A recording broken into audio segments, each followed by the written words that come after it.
everyone, this is Grandmaster Damian Lemos here for iChess.net, and welcome to our new series where we are discussing openings, defenses. This time we are talking about the King's Indian defense. This is our second video on this defense, and of course if you want to find the first video you can find it on our channel. This time we'll see the Saemisch variation. We'll see a game where we can appreciate the power of the King's Indian. We know the King's Indian is not an opening to just equalize. When we play the King's Indian, we are looking for a dynamic game. So knight c3. As we pointed out in other videos, if black plays d5 here, then he's playing a Grunfeld, but we play there, e4, d6, now we have the King's Indian, we play d6, and we have to, because otherwise he plays e5, and he wins a lot of space, and here white plays f3.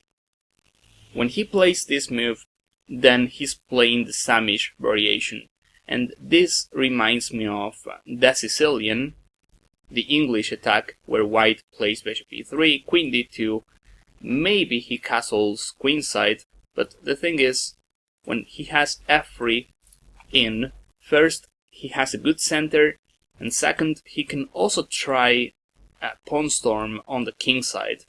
So this is a different structure.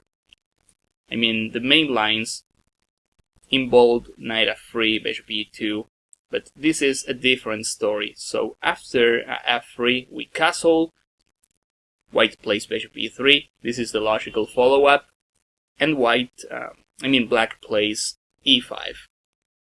This is the King's Indian move. Nowadays we have other approaches, like sacrificing a pawn with c5. The thing is, if white takes the pawn, despite having a queenless position, black has a lot of counterplay and compensation. Because we have control of the d4 square, we can try a move like knight d7. We also have stuff like a5, knight b4. I mean, we have compensation and activity. Remember that material is not as relevant as having the initiative. Here, for instance, if white plays knight d5, we can afford sacrificing a second pawn, but we have b2 hanging as well. Check, knight takes, bishop takes b2. This is a nice in-between move. And this endgame, for instance, white has an extra pawn, but his structure is weak, his development is non-existent, and we can put a lot of pressure on the c4 pawn. So I bet at least black is equal there. So c5, when black plays c5, nowadays we see a lot of games where white advances and he gets a Benoni position. Here, for instance, we get a Benoni. Or he can try playing something like knight e2 and play Emaroxy bind. So this is main theory nowadays.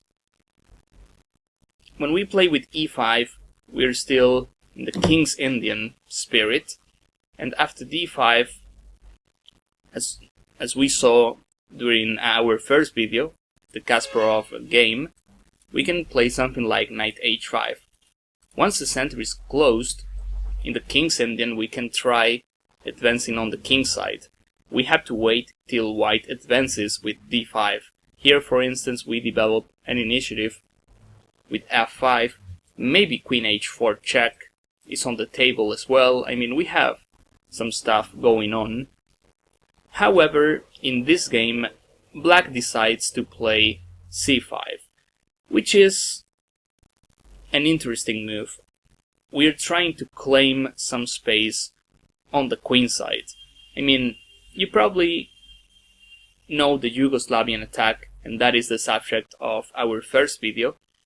You know that in that line, and usually in the King's Indian, white has a lot of space on the queen side. So this c5 has some merit as well, because we're claiming space on the queen side. If he wants to take en passant, he has to do it now, otherwise we'll successfully establish our pawn on c5. So it has some merit. I would also like to consider a Benko gambit variation like a6 and b5 to sacrifice a pawn and play on the queen side.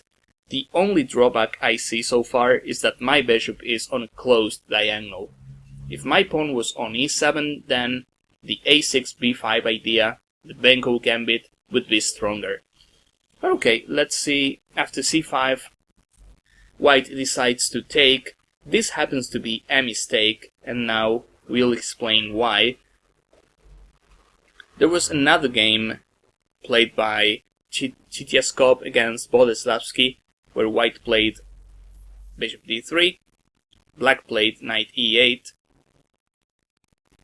and as you can see we still have this idea of playing f5. We can also play knight h5, I guess. I mean, this is more aggressive. I would prefer going for the f4 square. In this game we saw white playing knight e2, a6. I mean, we have a standard position where I think chances are balanced. We have two good center pawns. He's got a better development, that's true. But all pieces, every single piece is on board. If you're playing against a lower rated opponent, this position is great. There's another trick when we play stuff like this. This is worth knowing. Moves like bishop h6 are possible. If he takes, then we have queen h4. And this trade is favoring us because this bishop was his best bishop, whereas bishop d3 we know is a tall pawn crashing into the pawn chain. So as you can see, we have a lot of maneuvers, a lot of stuff to remember when we play the King's Indian. So bishop d3 was an option, so was this advance, so was queen d2. This move looks good for white, but the thing is, it is not. It looks good because d6 happens to be a weakness. No matter how we retake on c6, our d6 pawn is weak. But the thing is how to retake. And to be honest, both moves are possible. If I take with the knight, I know this pawn is weak, but at the same time I have some queenside activity. I mean, in other variations I don't have the chance of placing my knight on c6, so I should be thankful as black for this possibility. I mean, I have some stuff. Maybe I can try playing something like knight d4. Even if I sacrifice a pawn, I open lines. I would love to get this bishop, which is a value bishop. So knight takes c6 is possible. I think b takes is even stronger. And we have easy reasons to reach this conclusion. First, we bring a side pawn to the center. That's always good. Second, we control the d5 square. That means he cannot play a move like knight d5. Maybe we can try playing d5 ourselves. That's great as well. And by having a pawn on c6, it's like d6 is no longer weak. I mean, it is backwards, it is placed on the d file, but since we have the chance of playing d5, I mean, we have the feeling pawns are together. It would be much worse if we play knight takes c6 and there's no single way of protecting d6 with other pawns. We cannot play d5. You probably get what I'm saying. So d takes, we take with the pawn.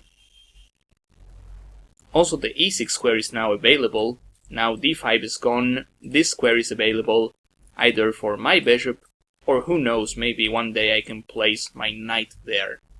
So queen d2, queen e7, and for some reason white goes crazy and he plays c5. I mean, I don't want to say he went crazy, but I don't get this move. I mean, queen e7, my last move was natural, so was his queen d2. Maybe I'm trying to play this, I know, but if he stays with his pawn on c4, it is tough for me to play d5. I mean, he can play maybe something like queenside castle. I know it's risky, but he's developing, he's attacking the d6 pawn. Maybe he'll have to face a queenside attack, but he can also try advancing his pawns on the opposite side. So we have a game. This c5 is not developing a piece, it's sacrificing a pawn, and it's a move that works only if we play it bad. I mean, if we take on c5, then yes, white got what he wanted. First we have weaknesses. Our extra pawn doesn't mean much, and in fact he got a new square for his bishop. From the positional point of view, white is much better. Another thing I see is that when we have this pawn on c6, we cannot play knight c6, knight d4, and maybe white, he was afraid, let's say he plays some nonsense move, maybe he was afraid of this. And this is great looking for us. That's why he played c5. I'm trying to guess what he was thinking. And after c5, the thing is, first, if we play a simple move like rook d8, we already have the initiative. If he takes, I can play rook takes. I know my pawn structure is not ideal, but that doesn't really matter at this point, because we are looking for development. His king is still in the center, so I mean, my initiative is what counts. So rook d8 looks good enough. D takes c5 is probably a bit passive, but the great thing is we can play d5. And this is the move that white missed. After d5, we have a huge threat already, and he has to take. Black took with the pawn. I think this move is also possible. It is probably transposing to the main game. So yeah, knight takes. Actually, this is what black played. I was thinking about this move. Yeah, it is probably the same thing. So pawn takes, knight takes, knight takes. That is probably the only move. Bishop f2 is way too passive. I can even play a move like e4, and suddenly all my pieces are waking up. If knight takes, f5, and if pawn takes, yeah, we got fireworks already. His king is in the middle. We have powerful diagonals. We are probably winning. So yeah, let's continue with the game. He takes, pawn takes, and he has to take on d5. Otherwise, we play d4. So queen takes, bishop b7, and here we see the king's Indians at power. Look at that position. His king is still on e1. We just sacrificed a pawn, but we have both bishops in play. We are 2 moves away from finishing our development, and white is just moving his queen. So he tries queen d6. That is a good try, because when you're defending, what you want is to trade pieces off. But of course, we are not going to trade. We play queen h4. White plays this. Maybe bishop f2. We have the same answer. We have queen b4 check. Looks like we are already getting a pawn back. But he plays queen d2. And this is the position. I mean, this is where we have to focus and play a strong move. After queen d2, it is tough to avoid the queen trade, but our attack, our king's Indian counterplay is so powerful that even without queens, we have a great initiative. And looking at this position, the first variation I see is queen takes d2, and no matter how he retakes, let's say king takes e4. I attack on f3, I attack on b2. It looks like I have good chances. If he takes, well, he loses the rook, so this is not possible. Let's say he plays f4. If this, he has rook b1, and I'm losing a piece, but I can delay that move. I can play knight c6 first. I place my rooks here, even rook b8, and he's playing with the king. The king on d2 is not opposition to every single piece we have in play. So I would say we have a clear advantage in this position. Instead of queen takes d2, black decided to play knight c6. And this reminds me of the previous variation. There's not much white can do. I mean, he can take on b4. If he plays something else, I can play this, and sooner or later he has to take. This is bad news for white because we have multiple threats, and I don't see a move to stop these two threats at once. So knight c6, okay, he takes, knight takes b4, and white decided to give a pawn back and get some development in return. The concept is great, and I would do that myself. Problem in this position is that white's development is too low. Black takes the chance to take on a2, king b1, we go back to b4. Now material is even, so we don't have to worry about that. And the thing is, we still have the powerful attack we had before. I think the next move is e4. The thing is, he cannot stop it. If he plays a move like bishop d3, losing this bishop is a disaster for white because he's defenseless on light squares. Here, for instance, he can't do much to stop material losses. So after knight b4, white plays bishop e2. It is kind of obvious he's playing against our e4, but we can play it anyway. When we have this kind of development, all we want to do is open lines. He plays h4. Well, if he has to play h4, then there's something wrong with his position. The problem is, he cannot play something else. We know if he takes, bishop takes e4, maybe f4 looks better, but then knight d3. And I don't see any way to stop material losses. b2 is hanging. I mean, if he plays b3, I can play rook a b8, bishop d5. I mean, no queens, but this attack looks as powerful as an attack with queens on. So yeah, if he plays something else, this knight he cannot move it because f3 is hanging.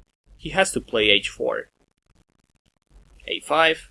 He's in some kind of sux one, I have to say. We are ready to play a4, a3, and there's not much he can do to stop it. Rook h2. This is a good try, I have to say. a4, bishop d2. Maybe bishop d4 is a better idea. I mean, when I'm defending, I try trading as many pieces as I can. But the problem is rook f8, I guess. If bishop takes, I can play king takes. Okay, rook takes, rook takes. Yeah, white's pieces are lacking coordination. He cannot move his bishop because f3 is hanging. If he takes, king here, I wouldn't be surprised if I mate him anytime soon, like a3 followed by rook a2 mate. So if he plays something else, maybe king c1, then rook c8. And I win a pawn. So yeah, white is losing in every variation. He plays bishop d2, this looks like a better try, and here it would be enough to move our knight, and we keep all our pluses, we keep a clear advantage, but black played it even stronger with a3. We sacrifice a piece, but our two bishops are just too powerful. If he takes, then we play rook takes a3 with this mating threat, bishop takes, rook b3. In here, we can even play rook b2 check first, and after this, rook takes b4. He's absolutely lost here because of all these threats. Bishop h6 might be a possibility as well. So after a3, he takes on b4. We take on b2. We are down a piece, but rook a1 is coming next. He plays rook f1. Well, that's weird. Maybe king c2 is better. Then rook a1 should be enough. The thing is, we cannot promote yet, but there is no clear way of stopping bishop c6, bishop a4. And if he plays bishop b5, I can just take and then I promote. Rook b1 looks accurate, but then bishop c6, he's absolutely lost. Rook takes b2. I'm not taking on b2 yet. I'll play this move first, and after king here, bishop takes b2. So after a takes b2, he plays rook f1. And then, yeah, rook a1 should be enough. I mean, king c2, this. How to stop all the threats. Bishop takes f3 is not possible because of rook takes f1. So, yeah, if he takes on f3, bishop e4. Then white has to resign. Instead of rook a1, black played bishop c6. And white resigned anyway. What is the point? Well, if he plays a random move like king c2, then we have rook a1. This actually transposes to the idea we saw before. He can't stop bishop a4. And if he plays something else, what can he play? This loses to bishop takes e4. Maybe f4. Well, then I play this. King here, bishop a4. King there, rook d8. Wow, we should continue this to the end because this position is awesome. Of course we win with simple maneuvers, but we also see there's a mate coming. King f3, bishop c6. What a beautiful picture. And if king d3, rook takes, yeah, it should be mate anytime soon. We are promoting. So this game is one of the games we have. We have like million games in the King's Indian where black develops an initiative and wins in this fashion. I played the King's Indian myself for years, and I have games like this as well. So I hope this video helped you understand how the King's Indian works, and remember, this is a defense where we look for the initiative. We are not playing just a solid defense trying to equalize. When you play the King's Indian, try playing it active, otherwise you'll get a worse position. So that's all for this video. I hope you found this useful, and of course I want to see you guys during my next chapters. Thank you.